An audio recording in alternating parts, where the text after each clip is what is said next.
Have you ever wondered why love feels like a battlefield, even when no one's fighting? Why the ones you love most are often the ones who hurt you deepest?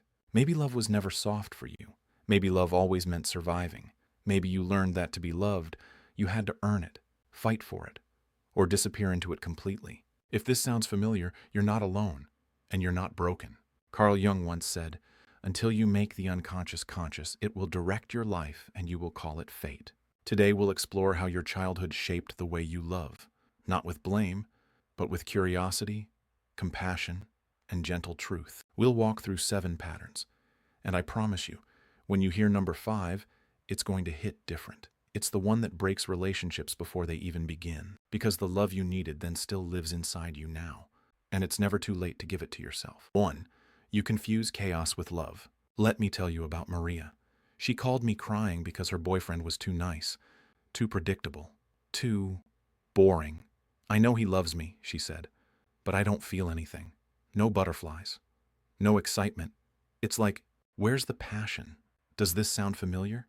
If your childhood home felt like a weather storm, never knowing if you'd wake up to sunshine or thunder, then chaos became your native language of love. Your nervous system learned that love comes with lightning. Jung called this a complex, an unconscious pattern that hijacks your choices.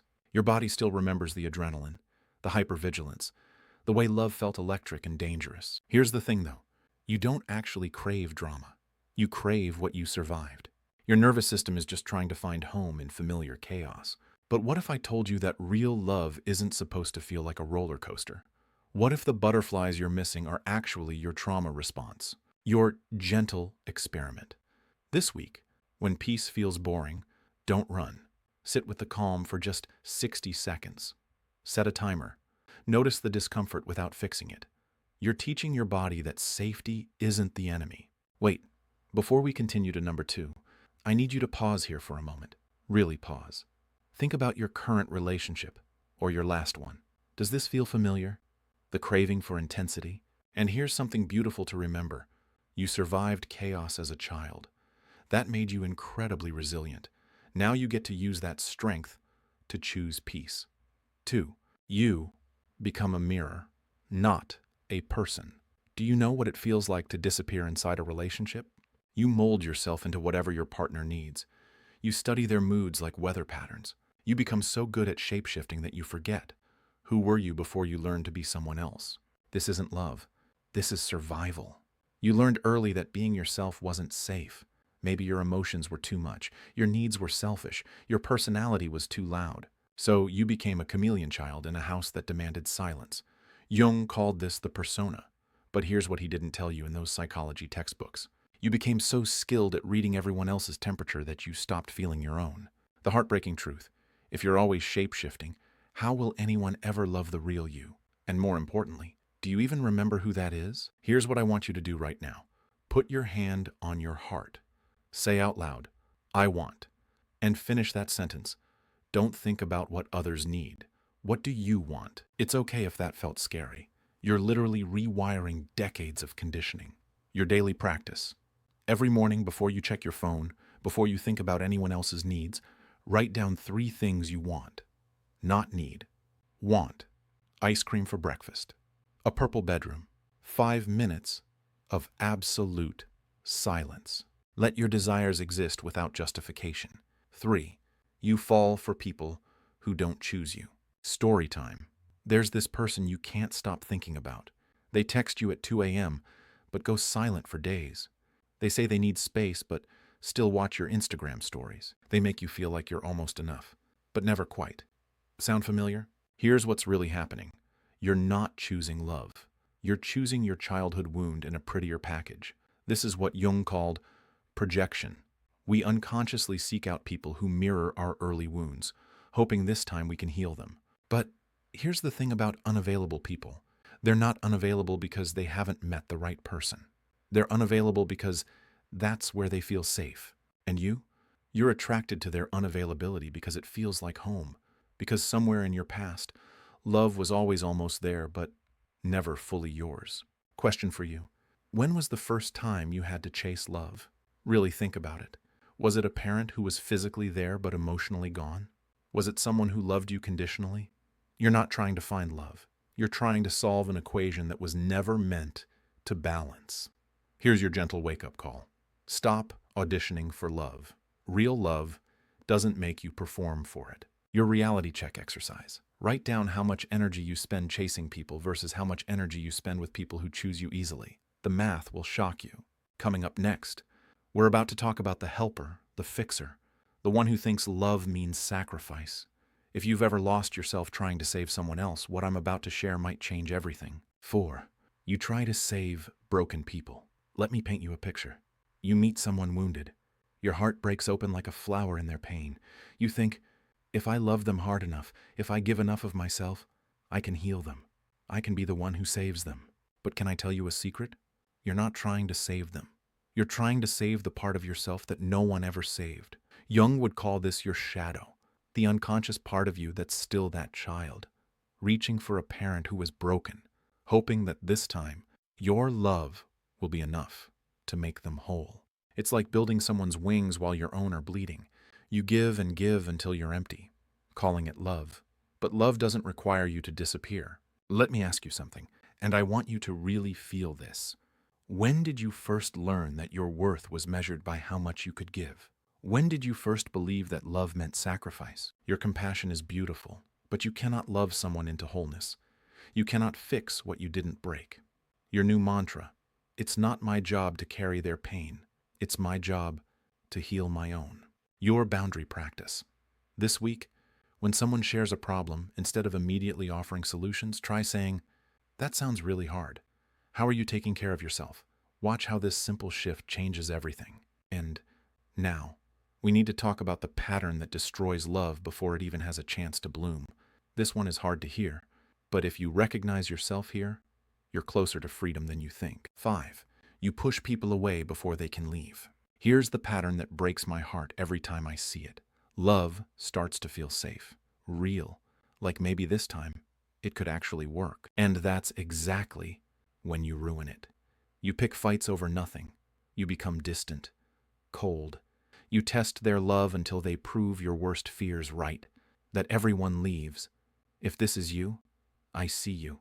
I see the terror behind the walls, because you learned something devastating as a child, that love doesn't stay. So you developed the cruelest form of self-protection. You leave first. You burn the bridge before anyone has a chance to cross it, because if you control the ending, at least you can't be blindsided by abandonment. This is your shadow fear masquerading as strength. But here's what I need you to understand. Every time you push someone away to avoid being left, you're not protecting yourself. You're guaranteeing the very thing you're afraid of. I want you to try something radical. The next time you feel the urge to run, to push, to test, stay one breath longer. Just one breath. Let someone choose to stay. Let love be easy, even if easy feels terrifying.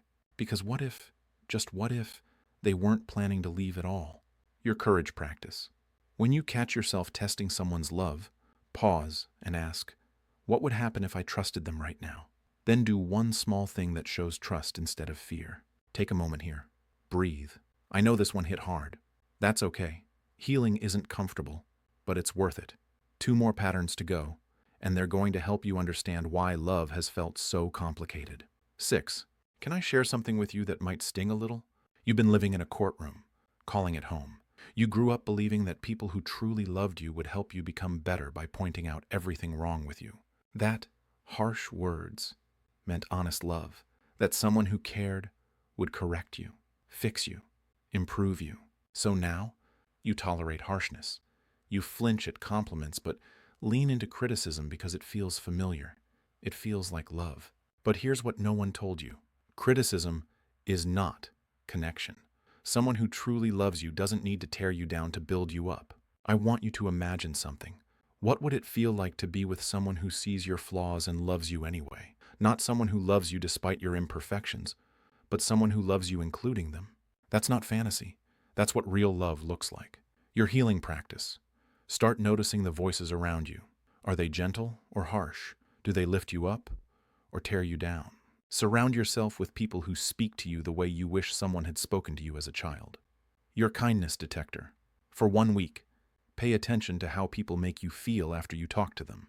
Energized or drained? Lighter or heavier? Your body knows the difference between love and criticism, even when your mind doesn't. Last one. And this might be the most important pattern of all. 7. You struggle to receive love without earning it. Here's the question that's going to change everything. What if you didn't have to earn love? What if you didn't have to be useful, or helpful, or perfect? What if you didn't have to perform or prove or please?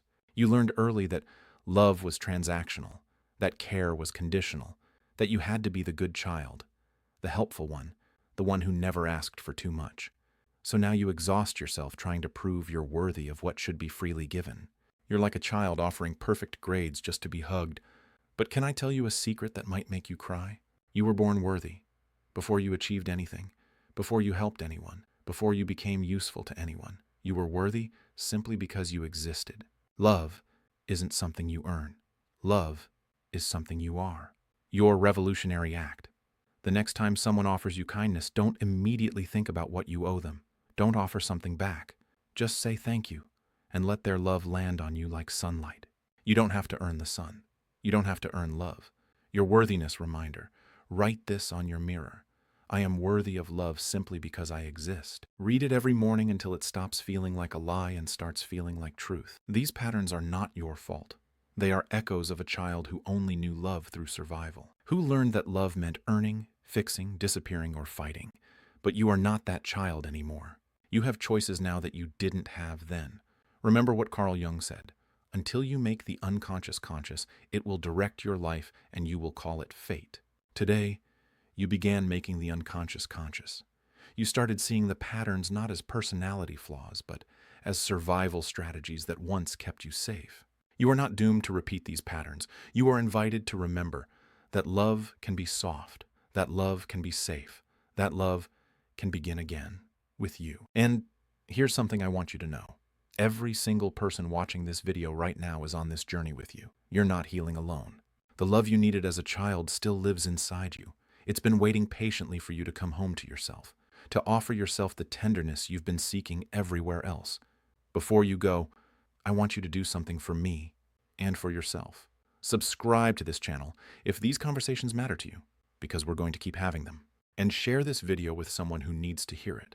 Sometimes the most loving thing we can do is help someone see they're not alone in their patterns. What part of this felt most like you? Share below. I'd love to know your story. And remember, you are not broken. You are not too much. You are not too little. You are exactly enough, exactly as you are. The journey of healing your love style begins with loving yourself the way you needed to be loved all along.